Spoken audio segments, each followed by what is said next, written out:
Guys, welcome back to the lab. I am Michael, and today we're going to talk about why you should be doing kettlebell strength training to supplement your swim, bike, run, multi-sport programming.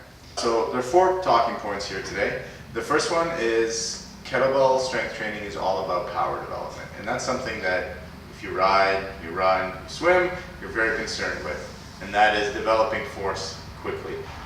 Second, kettlebells really engage the posterior kinetic chain. So those are your hamstrings, glutes, quadratus lumborum, and then the mid-back, lats, and traps, which are all very, very important muscles, and a lot of them are underutilized, especially the glutes. We're very anterior heavy when we run and bike typically, so that's a lot of quad emphasis, and kettlebell work puts a lot more of that focus on the posterior chain, which is a win. Third point, there's a lot of coordination required with kettlebell work. So proper kettlebell technique, especially stuff that goes from the ground to overhead, which we'll demo in a minute, requires quite a bit of coordination. Where do you use coordination? Running, swimming, even cycling to a lesser extent. So being able to coordinate the various large muscle groups in your body is an essential skill to every multi-sport athlete.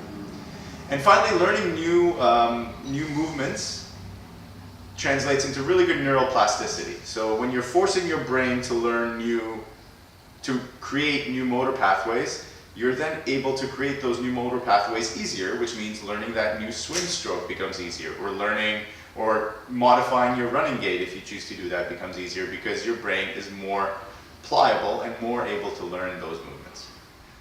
So for today, I'm going to just show you a quick progression from a fairly basic kettlebell exercise to a fairly advanced one. Now, even the basics with kettlebells, it's a very good idea to get somebody who is trained and a professional in the sport to show you how to do them, because just like any physical activity, it is not without its risks. Right now, we're going to do that kettlebell progression, starting with a two-handed swing, going to a single-handed swing, going into a high pull, and then a kettlebell snatch. This is just a quick demo. So two-handed swing, lots of power coming from the hips. That is how this exercise becomes easy. Switching to single hand. Moving up to the kettlebell high pull. A little bit more coordination for this movement. And leading into full snatch. So now over top here, really good spot for good postural alignment work. If you can't stabilize up top here, you might have trouble with the swim catch, for instance. So kettlebell training works on all of that.